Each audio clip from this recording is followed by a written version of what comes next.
Sean King, current events here with the VP pick, Kamala Harris, who is a terrible pick. I will never vote for Joe Biden and Kamala Harris as an ex-Democrat. Not happening. Walked away. You're the reason why. People like you are the reason why. But with her hypocrisy, she believed Joe Biden's accusers, and now she's going to be his VP. And what Sean King said, and we all know Sean King, he was like a year and a half ago, he tweeted out, I'm 99% sure I won't be supporting these two people, Kamala Harris and Joe Biden, because they're terrible on criminal justice reform, et cetera, et cetera. And then, just yesterday or today... Look at this. It's not been recording. Oh, the whole second half here? I've got that mic going. So it's going to be not great quality, but I'll fix it. So Kamala Harris. Yeah, so Kamala Harris and Sean King, right? This is the hypocrisy. Sean King, a liberal progressive, favorite, right? A couple years ago, he came out against Joe Biden and Kamala Harris. Yep. Right? He tweeted about this. He said, I'm 99% not voting for them. And then just yesterday or today, I can't remember. I think it was yesterday. He came out tweeting how much he loved Kamala Harris and was extremely excited to be supporting her as an African American running for an African American and Asian running for vice president and a woman running for vice president. I'm like, bro, where's your standards? Yep. Like, if you want an extremely powerful female running for office, why don't Tulsi you take Gabbard. He could have supported Tulsi. I think he was fond of Tulsi, okay. But Tulsi's not anywhere near the caliber of Jo Jorgensen, who's actively running for president here in the United States of America, and Libertarian candidate for president on the ballot in all 50 states. She's a PhD, has an MBA, and teaches at Clemson. She also has no sexual assault cases against her. And she's a wonderful, wonderful human being that actually has solutions on how to make your life better. And you know what? Kamala Harris, you can't hold a candle to our vice presidential candidate, Spike Cohen. If you had the courage to debate these people, it would be a shit show for the two-party system. Not to keep talking about Tulsi, look what Tulsi did to her. Oh, Tulsi tore her up. Spike Cohen would make Tulsi Gabbard look like a kitten. Yeah, that's a scared little kitten, right? And it's terrible because her record on civil rights is atrocious. Yeah, it's atrocious. Terrible. Tulsi Gabbard, you started this with Kamala Harris. On Spike Cohen, yeah. We need to get the hashtag Spike the debate going for Spike Cohen to debate Mike Pence and Kamala Harris, because as a candidate on the ballot in all 50 states, he deserves to have his voice heard, and the American people deserve to hear it. And these candidates are cowards, and they're hiding 100%. From a debate. Biden, they're trying to not have a debate before the election. And you know what? I'm not going to vote. Seriously, if we had those two on the stage, it's pointless. Why? I'm not a big fan of Donald Trump, but I'm not going to vote for Donald Trump. I say when he does good stuff, I say when he does bad stuff. He has done some good things. He's done some bad things, but he would trounce Biden in a debate, right? I don't think Biden can really form complete that's coherent what I'm saying. sentences right now, and that's why Kamala Harris is being groomed to be president for 10 years. Because if Joe Biden retires, she still gets 2 full terms if she runs for election and wins. So Kamala Harris could be president for 10, 11 years here and in office for even more. And but yeah, Jo Jorgensen can trounce them in the debate because she's an intellectual and she can really hit on the issues here that are affecting so many people, so we need to get them both in debates because the left-right isn't working. And I don't understand why people will vote for candidates that aren't willing to debate. In my campaign here, I had a 40-year career politician. I called him out at every corner. He refused to show up to debate. Refused. If your ideas are so good, show up. What do you got to lose? Yep. And it was frustrating because he still won the primary. He's going to win the general election, and he didn't do anything to deserve it, and people still voted for it. We have to research these positions more. We have to stop voting down ballot. We need to look at each individual candidate and care enough to do it. I know it feels like it doesn't matter. I know that's why you didn't vote for so many years. Yeah.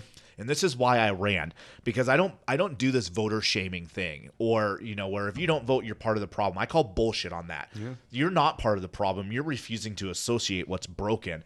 And my job as a candidate, and what I know I did, and not enough to win, was to give people actual inspiration and hope to give a damn to show up to vote. And that's why I know I had so many first-time voters or first-time in like 10, 20-year voters show up, and people that had never donated to a campaign before. Because you talk, if you go into it and you actually want to help both sides of the aisle, and you're not trying to take from people's way of life, they can see a realness in that. And right now, we don't have shit for candidates out there doing that. What was your what's some of the highlights of the campaign trail for you? You were out there for 3 years. Yeah, I was 11 months full time on the campaign trail. So what was some of the highlights? Like getting to stay with some families, people that I'd never met before but had become friends with through Facebook and activism and really running the campaign, that opened their homes to me. The Bonners out in Deer Park, and the Runnels family down in Vancouver, and my friend Scott Keith over in Spokane, and Yelm City Councilman out here not too far from here. James Blair opened up his home. Like literally just get into the communities and talk to people and get to know their families. I think the most memorable part though was actually how peaceful my campaign was, which is rare because especially with COVID, so everything was online. Yeah. I didn't have a single negative fake news review on my Facebook page. I didn't have anybody I needed to block, and not that I would in the first place, but there was nobody like that. It was peaceful conversation, peaceful dialogue, all up and down the ballot. And I got over 300,000 votes as a third-party candidate. And it was happy and peaceful and solution-oriented, and there just isn't any of that anymore. It's, I'm going to vote blue or I'm going to vote red because that's who I identify with, and your other side is evil. So what comes next then? Like, what's your do you have any plans, or are you just kind of waiting to see how it plays out, or? Yeah, I mean, I got a couple projects I'm working on. From citizen activist standpoint, I'm looking forward to being down in Olympia and to sit in on a lot of these hearings and to actually try to publish the stuff that most people don't see. Because, we have social media now to our advantage. And if the real media isn't covering the bills that are getting passed in the dead of the night and really just educating people, giving people a different news outlet to check into. I'm not going to run a podcast or anything, but I'll be in there and I'll make posts. You're welcome here whenever. Well, I appreciate it. I'll at least feed you some notes. Please. So we're going to do some of that. I'm going to hit the campaign trail with the vice presidential candidate, Spike Cohen. Okay. Again, hashtag Spike the debates. I got to pump my guy here. So I had the pleasure of nominating Spike for vice president. Wow. He's a friend of mine. I really appreciate what he's doing for our country and what he's doing for the Libertarian Party. And I get to head out on the campaign trail for 3 weeks with him. That's awesome. Going to be his tour manager. Oh, great. We're going all the way from Cincinnati, Ohio, all the way down to Lubbock, Texas, Phoenix, Arizona. So he's running for actual vice president. Yep. So with who? Like, how does that work? Do you have to have a presidential candidate? Yep. That you're So running? Joe Jorgensen. Okay. Is the presidential candidate? See, that's how ignorant I am with what's going on right now. Yeah, so Joe's awesome. She's the teacher from Clemson and the PhD, and she's an incredible woman. I've done a couple rallies with her and had multiple conversations. She's an incredible person. I highly endorse her. Joe20.com to check out her campaign. You can learn more about her, or just follow her Facebook or Twitter. How do we fix that? The fact that someone like me, who I feel like I'm fairly well versed. I guess I have strong opinions, but I'm not well versed when it comes to local politics. I want to do more. I don't know how to fix it. I recognize it as a problem. Like, I should be way more. It's not easily accessible. Like, I'd have to see someone recommend them on Facebook or see a Google ad or something about it before I'd even know, because it's not like there's so many people running. Yeah. How do you fix that problem? Well, I mean, we've got to. This is where free market capitalism comes in. We have to turn off CNN and Fox News. We've got to stop associating with the presidential debates that censor candidates and don't let them debate outside. Did you know the presidential debates, if you want to debate, so Trump and Biden, if they did decide they want to debate, their contract's about 30 pages long. It's full of corporate sponsorships, and it says that they can't do any other debates. So even if Trump wanted to debate Joe Jorgensen, he'd be legally barred from it. And when we watch these debates, we further perpetuate that cycle.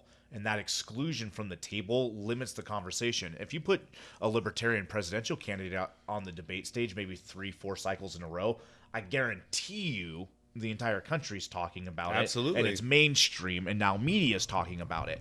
So But that's like the most base level thing, is we need them in the debates so that the national media has to talk about it at least for a night. And then all of a sudden you've got 365 million people with that advertising. The thing is they don't owe us anything, but we are on the ballots in all 50 states. It's the right thing to do. Yeah, absolutely. So say someone like me, just a normal middle America person, wants to know more. Is there an easy resource that you can recommend that I would be able to go to in order to find out about the local, not even local, just the I don't even want to say non-mainstream, because mainstream is just...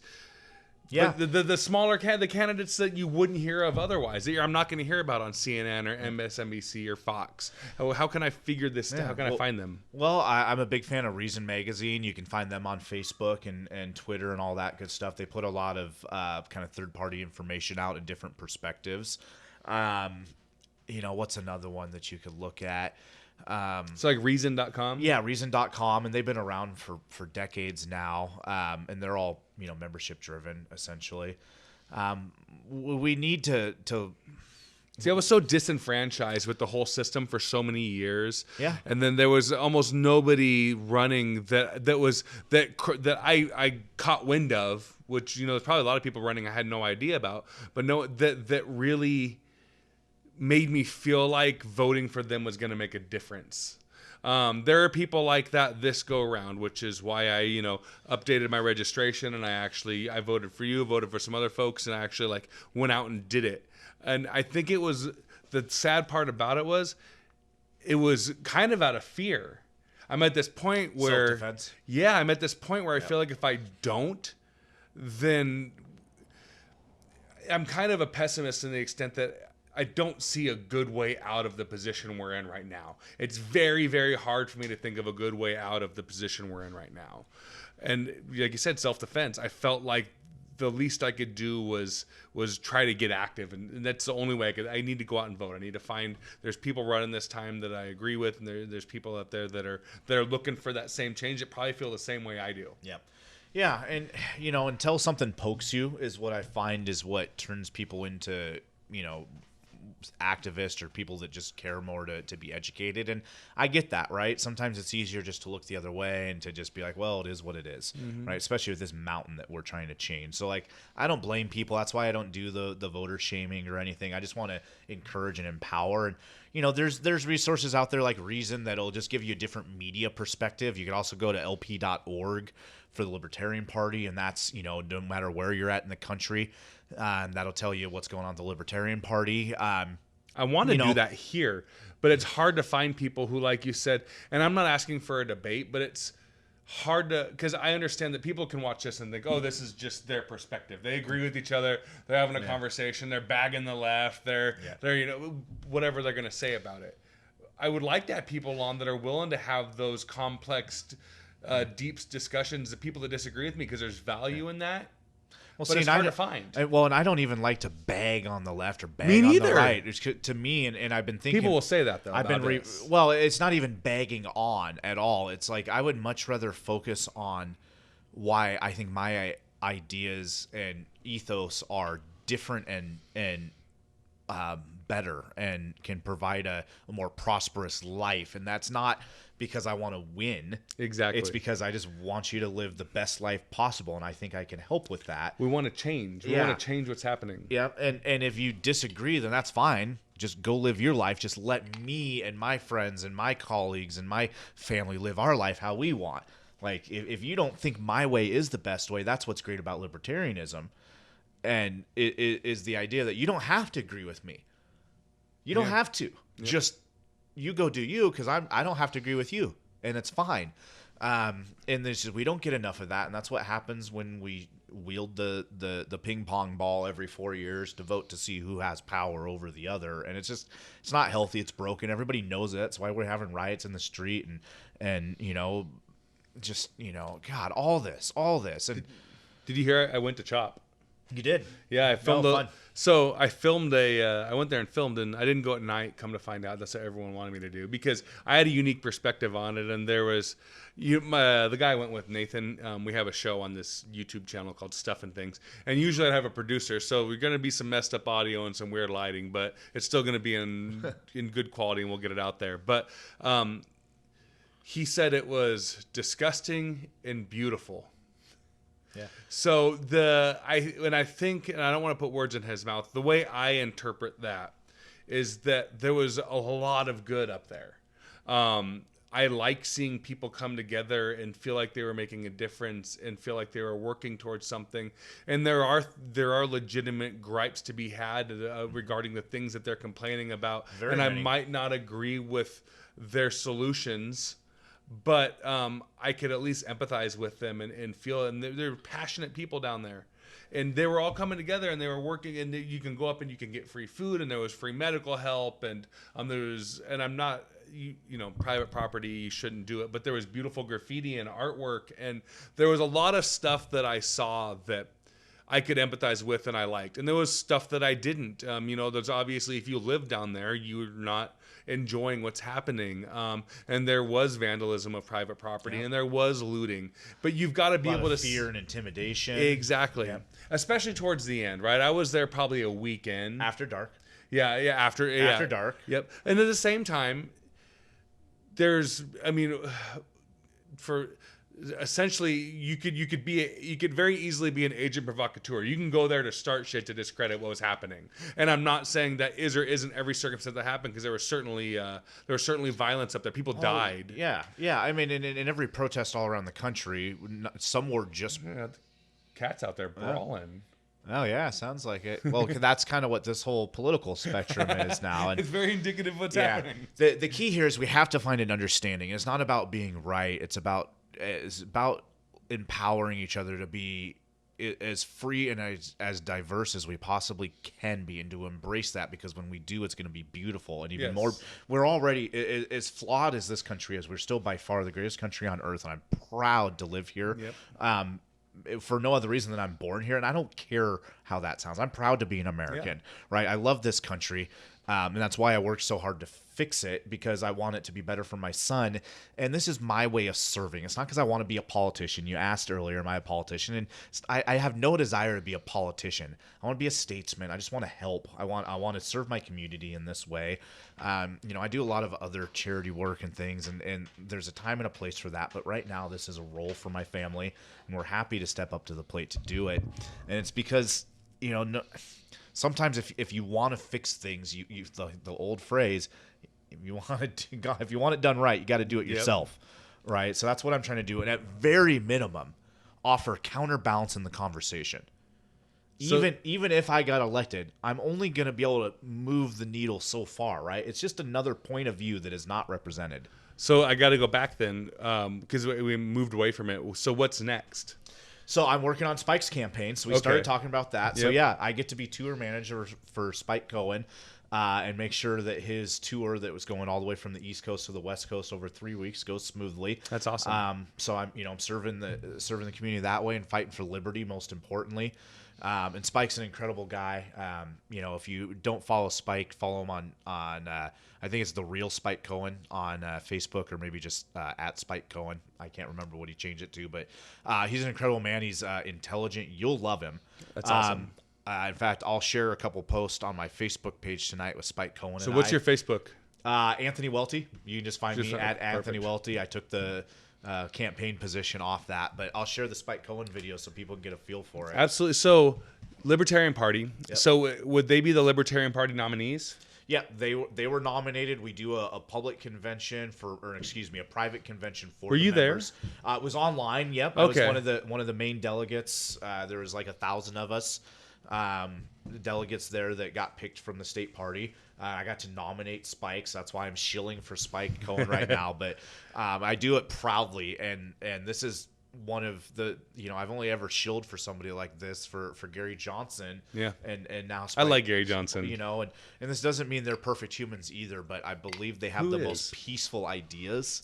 And so I'm proud to go work for him. I got to nominate the guy, and we're gonna do what we can to bring new ideas to the conversation, because I think we need to swing the pendulum more to the middle, because this just back and forth is brutal. So elections coming up. Yep. We're really close. It's crazy to think that it's as close as it is. About 85 days, I think. Something like that.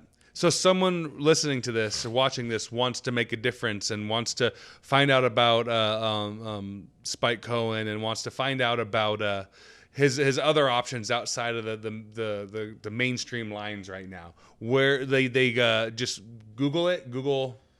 Like, do you think they should? Would that be the place to start? Just start reading about the candidates and. That's what I did. Was I literally Googled political parties and started just researching.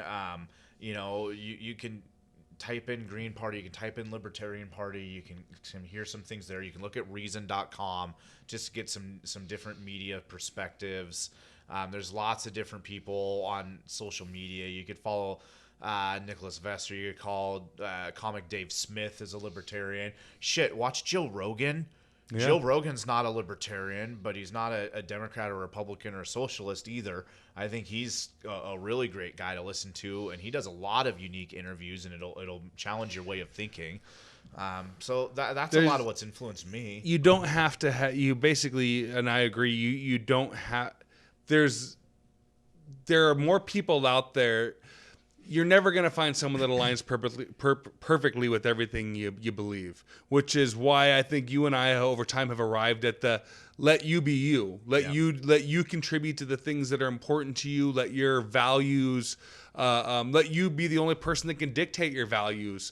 Don't let society force their values on you, and live your life. And there's people out there who are really willing to fight for this right now, that are willing to fight to give you that, because who can better be trusted with your life than you yourself?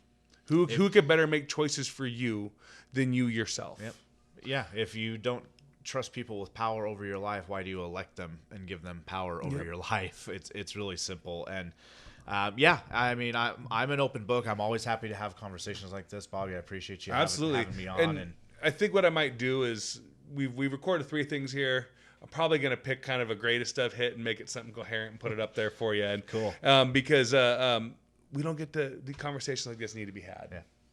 Well, no, I think we need more of this. I think we need more dialogue, more peaceful conversation, more intent to learn and to listen. And I think we'll elevate society. Absolutely. Right? If we try to do that. Yes. So I think that's a pretty cool spot to be. Well, we have like 3 or 4 more minutes here before the camera runs out. So last thing I kind of wanted to touch on, what do you think about the whole schooling thing that's going on right now? Well, I think at the very minimum, we need to make money follow the student. So we need to be defunding the public school system right now and putting money in the pockets of parents. Yep, I'm not a fan of taxes, but we're paying for that, and if they're not using it, give that money to the people who are going to need it, because they can't go to work because they gotta. You could lay off all these teachers and then let them go do private one-on-one tutoring sessions in socially distant ways, and I bet you they would find they enjoy that way of working, and parents and teachers will find they'll enjoy it as well. And the ones that won't will want to go back to a public school system when schools reopen. But the thing here is we're too caught into doing the way that we've always done it. Yep. And I can tell that by Chris Reichel's response to this is he's trying to do distance learning via online education. And while online learning is one way to homeschool, it's not the only way. Exactly. And I guarantee you he's not reaching out to homeschool families asking how they do it.